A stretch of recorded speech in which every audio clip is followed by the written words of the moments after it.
শুনে রেখে দাও, তুমি ফুরফুরার পীরের মুরিদ, তোমার পীরের পূর্বপুরুষের জীবন চরিত্র আমি আলোচনা করছি, তোমার পীরের পূর্বপুরুষের জীবন কাহিনী আমি আলোচনা করছি। শোনো, দুটো কান খুলে শুনে রেখে দাও মুসলমান, আল্লাহর জাকির ইনওয়ান শুনে রেখে দাও। আল্লাহ মুস্তাফা মাদানী রহমাতুল্লাহ আলাইহি হুজুরের বেটা নূর মোহাম্মদ মাদানী রহমাত জলসা থেকে আসতেন আর ওই মুরগিগুলোকে ডেকে খাবার দিতেন। যেমন পূর্বরসুলের ছোট হুজুরদের কেবলা রহমাতুল্লাহ আলাইহি হুজুর জলসা থেকে আসতেন, আর বাড়ির সামনে একটা শানের পুকুর ছিল, এখনো পুকুরটা আছে কিন্তু চতুর্দিকে বিল্ডিং হচ্ছে, শান টান নাই। তো শানে বসে হুজুর মুড়ি দিতেন আর পুকুরের মাছগুলো এসে খেত, জোরে বলা যাবে না।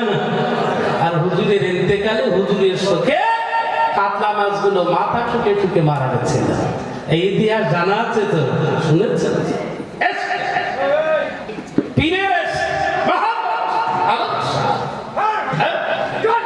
মুসলমান,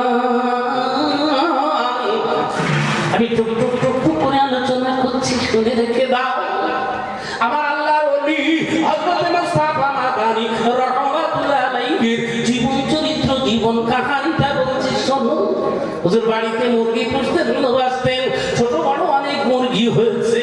ছোট ছেলে মুস্তাফা মাদানীর বেটা হযরত নূর মোহাম্মদ মুক্তাদির রাহমাতুল্লাহ আলাইহি আবাদানের গলাটা জড়িয়ে ধরেছে, মুখে চুম্বন দিয়ে আদর করে বলছে, আব্বা অনেকদিন গোশত খাওয়া হয় না, বাড়িতে অনেকদিন গোশত রান্না হয় না, আজকে কি একটু গোশত রান্না হবে, একটু কি গোশতের ব্যবস্থা করা যাবে? হযরত মুস্তাফা মাদানী বেটা নূর মোহাম্মদ মুক্তাদির রাহমাতুল্লাহ আলাইহির গলাখানি জড়িয়ে ধরেছে, আওয়াজ দিয়ে বলছে, মুখে চুম্বন দিয়ে, বাবু এই যে মুরগি দেখা যাচ্ছে বাবা বড় হোক, আর কদিন পরে মুরগিটা জবাই করব, বাড়িতে গোশতের ব্যবস্থা হয়ে যাবে, বড় অভাব, গোশত কেনার পয়সা নাই। আব্বাজান চলে গেছে, ছোট ছেলে আব্বা যেই না চলে গেছে মুরগিটা জবাই করে একবার ছাল টাল ছাড়িয়ে মুরগির গোশতটা গামলায় পড়েছে।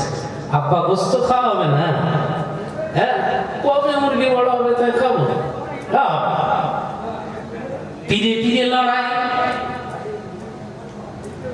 কলবে কলবে লড়াই, আত্মার লড়াই, বাপে বেটা নয় পীরের লড়াই।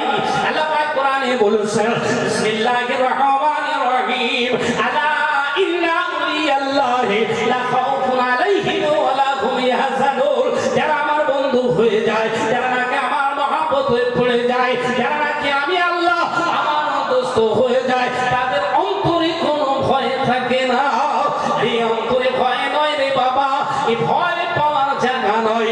ছোট ছেলে নূর মোহাম্মদ মুক্তাদির রাহমাতুল্লাহ আলাইহি মুরগিগুলোকে কেটে কুটে যত্ন করে গোশত তৈরি করে রেখে দিয়েছেন। সকালবেলায় আব্বাজান বাড়ি ফিরেছেন ওয়াজ করে, তখন তো আর ওই মোটরসাইকেল ছিল না, আর আপনার ওই চার চাকাও ছিল না।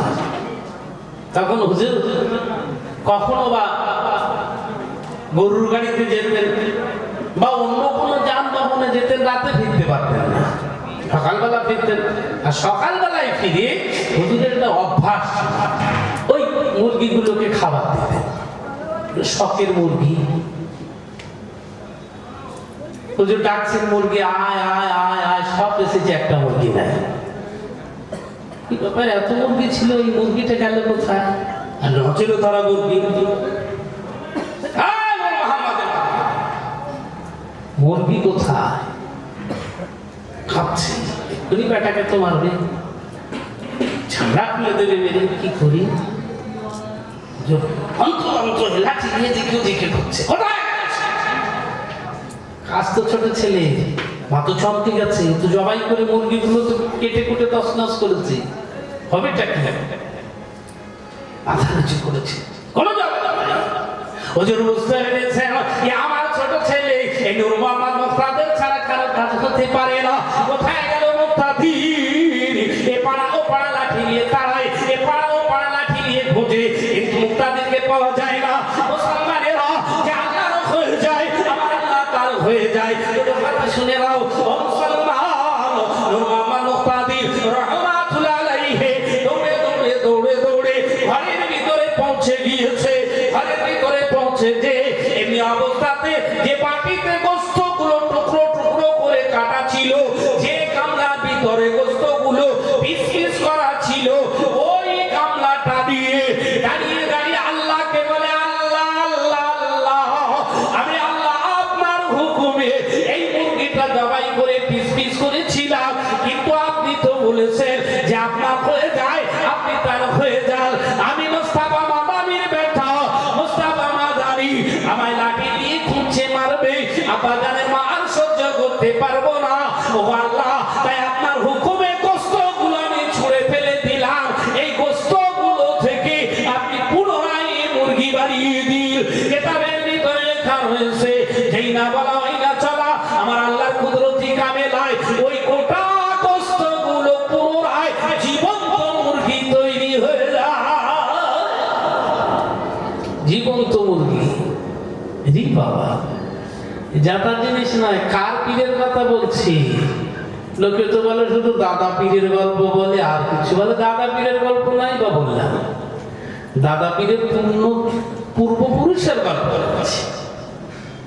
বোঝা যাচ্ছে আমার কথা? কেন ফুরফুরাকে ভালোবাসো? পিড়ি পিড়ে ছড়াছড়ি এখন, জঙ্গলে পীর, রাস্তায় পীর, ঘাটে পীর, মাঠে পীর, পীর আর পীর। কিন্তু সঠিক পীর কোথা? সঠিক পীর কোথায় খুঁজে পাবো? ইজমা কিয়াস ওয়ালা পীর কোথায়?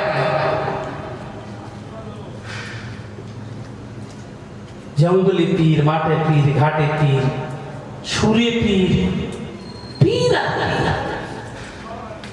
আশ্চর্য হয়ে যাবে। কিন্তু আসল পীর তারা কোথায়? তাদের জীবন চরিত্র বাকি। মুসলমান, ওই দিকে আমি যাব না। আপনাকে আমি দুটো কথা বোঝাই। জিকিরের সময় চলে এসেছে, একটু পরেই আমি জিকির আরম্ভ করব। লক্ষ্য করুন মুসলমান, মুসাদ্দিদুজ্জামান দাদা পীর রহমাতুল্লাহ আলাইহির পঞ্চম পুরুষ হযরত মুস্তাফা মাদানী রহমাতুল্লাহ আলাইহির জীবন কাহিনী আমি বলছি। তার ছোট ছেলে হযরতে নূর মোহাম্মদ মুক্তাদির রহমাতুল্লাহ আলাইহির জীবন চরিত্রটা আপনার কাছে আমি বলছি। লক্ষ্য করুন, এতগুলো মানুষ আপনারা বসে আছেন ফুরফুরা শরীফে, কেন ইসালে সওয়াবের 22-23 শেষ দিনে মাটির কুড়িতে করে সিন্নি দেওয়া হয়। আলোচনায় আলোচনা, এতদিন সিন্নি খেয়েছি, কিন্তু আসলে কেন সিন্নি দেওয়া হয়? কিয়ামত পর্যন্ত যদি ওই সালে সওয়াব হয়, ওই নিয়ম কেউ পাল্টাতে পারবে না। মাটির কুড়িতে সিন্নি দিতে হবে। অভিনব কায়দায় কত কি বেরিয়েছে, কিন্তু মুসাদ্দিদুজ্জামানের মাজার শরীফের পাশে ইসালে সওয়াবের শেষ দিনেতে ওই মাটির কুড়িতে সিন্নি নিতে হবে। মুসলমান, লক্ষ্য করি, মুসাদ্দিদুজ্জামানের পঞ্চম পুরুষ হযরত মুস্তাফা মাদানী রহমাতুল্লাহ আলাইহির কলিজার টুকরা বেটা নূর মোহাম্মদ মুক্তাদির রহমাতুল্লাহ আলাইহি আল্লাহর মস্ত বড় মাদার জাতলি ছিলেন। পীরে পীরে লড়াই, বাপে বেটাই লড়াই। এই সময় বেটাকে লক্ষ্য করে বাপ মুস্তাফা মাদানী ডাক দিয়ে বলেছিলেন, বাবা মুক্তাদির শুনে রেখে দে বাবা, আমি আগেও নিষেধ করেছি, এখনো নিষেধ করে দিলাম। আমি আগেও মানা করেছি, এখনো মানা করে দিলাম। খবরদার যেন বাপের উপরে কেরামতি দেখাবি না। কে শোনে কার কথা? এই যে পীরের লড়াই, আধ্যাত্মিক লড়াই, গোপন লড়াই, ইলমের লড়াই, মারিফাতের লড়াই, তাসাউফের লড়াই, লড়াই চলছে। বাপের বেটায় লড়াই চলছে। বাপের উপরে কেরামতি যেন এসেই চলেছে, সেই চলেছে। মুসলমান, শুনে রেখে দাও, মুসাদ্দিদুজ্জামান দাদা হুজুর পীর কিবলা রহমাতুল্লাহ আলাইহির ছোট বেটা মুস্তাফা মাদানী রহমাতুল্লাহ আলাইহি, তার ছোট ছেলে নূর মোহাম্মদ মুক্তাদির রহমাতুল্লাহ আলাইহি দৌড়ে দৌড়ে আব্বা জানের কাছে একটু ডাব খাওয়ার আশা করে। আব্বা জান ওই যে তালতলার বাজারে ডাব বলার ডাব বিক্রি করে, কত লোকের ডাব কিনে খায়। দুটো পয়সা কি আমায় দিবি, আমি একটু ডাব কিনে খাবো। আব্বা জান ডেকে বলল, বাবা তুমি বড় হয়েছো, তুমি বোঝো না আমরা বড্ড গরিব মানুষ বাবা, ডাব কেনার পয়সা নাই। গাছে ডাব হয়েছে, ডাব পারলে খাওয়া হবি। আব্বা দান বলে চলে গিয়েছে। সেদিন ছিল শুক্রবার। ওরে দেখে নিয়ে মুসলমান টিনের চালার সামনে বড় একটা পুকুর আছে, পুকুরটা আজও আছে। আর পুকুরের পূর্ব পাশে একটা কবরস্থান আছে, ওই কবরস্থানটাও আজও আছে। আর ওই কবরস্থানে একটা নারকেল গাছ ছিল। এমনি করে মুস্তাফা মাদানী রাহমাতুল্লাহ আলাইহি এপাশে বসে বসে মেসাওয়াত করছেন, জুমা নামাজ পড়াবেন, গোসল করবেন। এমন অবস্থায় দেখতে পাওয়া যায় ওই গোরস্থান আর গাছটা, নারকেল গাছটা গেল একবার উঁচু হয় আর একবার নিচু হয়, একবার উঁচু হয় আর একবার নিচু হয়। দাঁড়িয়ে দেখছে কি ব্যাপার, ঝড় নাই বাতাস নাই, গাছটা কেন একবার নিচু হয় একবার উঁচু হয়, গাছটা কেন সারদার মতো পড়ে যায়। হঠাৎ করে নজর দিয়েছে তার ছোট বেটা মুস্তাফা মাদানীর কলিজার টুকরা বেটা নূর মোহাম্মদ মুক্তাদি রাহমাতুল্লাহ আলাইহি ওই গাছের গোড়ায় দাঁড়িয়ে রয়েছে। আওয়াজ দিলে রে নারকেল গাছ শুনে রেখে দে, আবাদানের বড্ড অভাব, সবাই ডাব কিনে খায়। আমি ডাব চাইছি, আমার কাছে পয়সা নাই। রে তোর কাছে ডাব চাইছি, তুই কি একটা ডাব আমায় খাওয়াবি? তাই যদি হয় তাহলে আমি ছোট বেটা নারকেল গাছ উঠতে পারি না, উঠতে পারবো না। তোর যদি দয়া হয় একবার তোর মাথাটা নিচু করে দে, আমি নূর মোহাম্মদ একটা ডাব পেড়ে খাই। যেই না বলা ওই না চালা, আমার আল্লাহর কুদরতি কামেলায় ওই নারকেল গাছের মাথাটা নিচু হয়ে যায়। জোরে বলা যাবে না, হুজুর বললে তো রাখা যাবে না, খুব বিপদ, রাখা যাবে না, কি হবে? হুজুর বাড়ি চলে গেলে, এই বাড়ি যাও, গোসল করো। গোসল করি, নতুন জামা কাপড় পরি, মসজিদে এসো। মসজিদের পূর্ব কোণে নামাজের পরে চাদর মুড়ি দিয়ে শুয়ে পড়বি। বাপের হুকুম শিরোধার্য, বাপের হুকুম শিরোধার্য। বাপ হুকুম করেছে, কোনো কথা নাই। বাপ হুকুম করেছে, কোনো কথা নাই। বাড়িতে পৌঁছে গিয়েছে, আম্মাজানকে ডেকে বললে আম্মাজান আব্বাজান আমায় অর্ডার দিয়েছে, ভালো করে গোসল করিয়ে দিতে হবে, সুন্দর আদর সরবা মাখিয়ে দিতে হবে, নতুন একটা চাদর দিতে হবে। আব্বাজান মসজিদের পূর্ব কোণে নামাজের জন্য আমাকে যেতে বলে দিয়েছে। আম্মাজান ঢুকলে কাঁদে বেটা, ছোট বেটাকে কোলে জড়িয়ে ধরে চিন্তা ভাবনা করলো আজ আমার বেটার মা বলা ডাক্তার শেষ হয়ে যাবি, আমার বেটা আমার জীবন থেকে চলে যাবি। কত কান্না মুখে চুমো, বাপরে তোকে এত নিষেধ করেছিলাম, মানা করেছিলাম, কেন শুনলি না আমার কথা? এত কান্না কাঁদি, খুব পাটা কান্না, এত লড়াই বাঁধা কান্না, বেটা নূর মোহাম্মদকে নিয়ে মুখে চুমো দিয়ে, কিন্তু স্বামীর হুকুম শিরোধার্য, কোনো উপায় নাই। সঙ্গে সঙ্গে গোসল করিয়ে নতুন জামা পরিয়ে দিয়েছে, নতুন জামা পরিয়ে দিই ছোট বেটা হযরত নূর মোহাম্মদ মুক্তাদি রাহমাতুল্লাহ আলাইহি কি সুন্দর করে আতর সরবা মাখিয়ে দি। বেটা আকে ডাক দিয়ে বললে যা বাবা যা, চলে যা বাবা, দেরি করবি না, যা। যে নামাজ পড়েছেন জুমা নামাজ, জুমা নামাজ পড়লেন, জুমা নামাজ পড়ার পর ওই পূর্ব কোণে মসজিদের পূর্ব কোণে নামাজের মাসাল্লায় বসে আল্লাহ দরবারে দোয়া করছেন। আর মুস্তাফা মাদানী আল্লাহ দরবারে মুসল্লিদের সঙ্গে দোয়া করে, আল্লাহ যে বেটা বাপের উপরে কারামতি দেখায়, যে বেটা বাপের উপরে পীর সাজতে চাই, ওই বেটা আমার দরকার নাই। যে বলা চাই কাল আল্লাহ বললেন আমি আমার বন্ধুর কথা ফেরত দিতে পারি না, আমার বন্ধু আমার কাছে বলবি আর আমি আল্লাহ সেটা ফেরত দেবো, হতে পারে না, পারে না, পারে না, হতে পারে না। মুসলমান দুটো কথা বলি, হযরত মুস্তাফা মাদানীর ছোট বেটা হযরত নূর মোহাম্মদ মুক্তাদি রাহমাতুল্লাহ আলাইহি কে আমার আল্লাহ চিরতরের মতো তুলে নিয়েছে রে মুসলমান। হুজুর বুঝতে পেরেছেন কাল খেল খতম, কাজ শেষ হয়ে গিয়েছে। মসজিদের বারান্দায় বসে ডুবরে কাঁদছেন। নিকরে মুরিদ মোতাকে দিল্লা দেখলো আমাদের পীর সাহেব কেন কাঁদেন? কি হচ্ছে, পীর সাহেব কাঁদছে কেন? হুজুর কি ব্যাপার, কাঁদছেন কেন? কি হয়েছে হুজুর, কেন কাঁদছে? হুজুর কেন কাঁদছে? বাবা, তোমাদের ছোট ভাই আর দুনিয়ায় নাই, কবর খুঁড়ু। বাবা, গোসল করাও, জানাজা করতে হবে। সবাই ডুবরে কেঁদে উঠেছে, সবাই ডুবরে কেঁদে উঠেছে। আরে মুসলমান,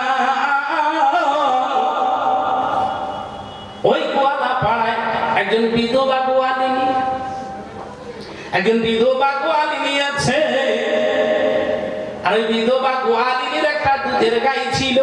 ওই গাইটা দুধ বিক্রি করে সংসার চালায়। বিধবা গোয়ালিনীর স্বামী নাই, বেটা নাই, সংসারে বড় অভাব।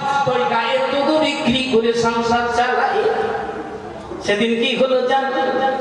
সেদিনকার ঘটনা, ওই বিধবা গোয়ালিনীর গাইটা মারা গিয়েছে, দুধের গাই। ডুবতে ডুবতে কাঁদছে, কি করে সংসার চলবে? আমার স্বামী নাই, আমার বেটা নাই, কি করে আমার সংসার চলবে? কি আমার সংসারে খরচ দেবে? ডুবতে ডুবতে কাঁদছেন। হঠাৎ দেখতে পাওয়া গেল ওই ছোট হযরত রাস্তা দিয়ে যাচ্ছে। ও বুড়িমা কি করলো? বলে হযরত কি বলবো, আমি গরিব মানুষ, স্বামী নাই, বেটা নাই, দুধ বিক্রি করে আমি সংসার চালাই। সেই গাইটা মারা গিয়েছে, কি হবে উপায়? হুজুর বললেন কোনো চিন্তা নাই, ও বুড়িমা ঘটি করে একটু পানি নিয়ে এসো, আমি একটু পানি পড়ে দেবো তোমার গায়ের উপরে, একটু ছিটিয়ে দেবি, তোমার গাইটা আমার আল্লাহ বাঁচিয়ে দেবি। কিতাবের ভিতরে লেখা রয়েছে ওই বুড়িমা ঘটি করে পানি নিয়ে আসে। হুজুর কি যেন বলে ফুঁক দিলেন, বলে যাও তোমার মরা গায়ের উপরে ছিটিয়ে দাও। যেই না দিয়েছে আমার আল্লাহর কুদরতি কামেলায় ওই মরা গাইটা জীবন্ত হয়ে যায়। হুজুর কি পড়ো বন্ধু, কত পয়সা তাবিজের, কত হাদিয়া দেবে? ও বুড়িমা, হাদিয়া লাগবে না বুড়িমা, যা এ বুড়িমা, যা যা যা যা, হাদিয়া লাগবে না। ওই গায়ের এক গটি দুধ নিয়ে আমার আব্বা মসজিদে বারান্দায় বসে বসে কাঁদছে, ওই দুধটা আমার আব্বাকে দিয়ে আয়। এ পাগল, কি খেলা রে বাবা, যে মরেও 18 বাজি খেলছে, হ্যাঁ মরেও খেলা খেলছে। যা হযরত মুসা বিন সামানের পঞ্চম গুরু মুস্তাফা মাদানী রাহমাতুল্লাহ আলাইহি মসজিদের বারান্দায় বসে বসে কাঁদছে। গরিব মুতাকিদিরা পাঁচ কাটাকাটি করছে, কেউ বা গোসলের কাজে ব্যস্ত, কেউ বা কবর খননের কাজে ব্যস্ত। আর ওই গোয়ালিনী দুধ দুয়ে লাঠি নিয়ে টুক টুক টুক টুক টুক টুক করে ফুরফুরার দরবারে পৌঁছায়। ওই আমাদের হযরত কোথায়, আমাদের পীর সাহেব কোথায়? বলে কেন? বলে ওই যে মসজিদের বারান্দায় বসে কাঁদছে। বলে কি হয়েছে? বলে আমার ছোট ছেলে তো আর পৃথিবীতে নাই। বলে পাগল নাকি? বলে কেন? বলে মিথ্যে বলছো কেন? বলে কেন মিথ্যে বলবো, ওই দেখ কাপড় চাপড় দিয়ে শোয়ানো আছে। বলে হতে পারে না, এই তো 15 মিনিট আগে ওনার বেটা পানি পুড়ি আমার মরা গাইটা জীবন্ত করে দিয়েছে। পীর সাহেবের কাছে খবর গেল, হুজুরে এই ব্যাপার। হুজুর চিন্তা করলেন যে মরে 18 বাজি খেল, কি হবে উপায়? হঠাৎ করে দেখা গেল কোমর পাড়ার কোমরওয়ালা তাড়াতাড়ি মাটির খুঁড়ি নিয়ে এমনি করে ঝুড়ি ভর্তি করে ফুরফুরায়। কি ব্যাপার? হযরত কোথায়? বলে ওই তো মসজিদের বারান্দায় কাঁদছে। বলে কেন, কি হলো? বলে ওনার ছোট ছেলে মারা গেছে। বলে হতে পারে না, এই তো আধ ঘন্টা আগে আমার বাড়ি দিয়ে বলছে, ও কোমর ভাই মাটির খুঁড়ি নিয়ে ফুরফুরায় যাও, মানুষজন আসবে সিটি দিতে হবে, আমার আব্বা জানের কাছে তুমি মাটির খুঁড়িটা পৌঁছে দাও। আধ ঘন্টা আগে গেল, বলছে সকালবেলা মরুতি। বলে কি করে হয়? বুঝতে পেরে গিয়েছেন যাতা খেলা নয়, এই যে মরে 18 বাজি খেলে। আরে বাপের বেটা বাপু, আরে শুনে রেখে দে, পীরের বেটা পীর তো অবশ্যই হয়। এই যে কলবি পীর ছিল, মাতার জাত ওলি ছিল। হুজুর বুঝতে পেরে গিয়েছে। ওই সময় ডাক দিয়ে বলেছিলেন, তাকে দিনে রাত দেরি করবি না, ওই পুরীর দুধ দিয়ে ক্ষীরের সিন্নি তৈরি করবি আর এই মাটির খনিতে করে বিতরণ করবি। একবার জোরে বলি সুবহানাল্লাহ। আর অনেক লম্বা চড়াই পিয়াল কটা কথা নাই বলবো। মুস্তাফা মাদানী রহমান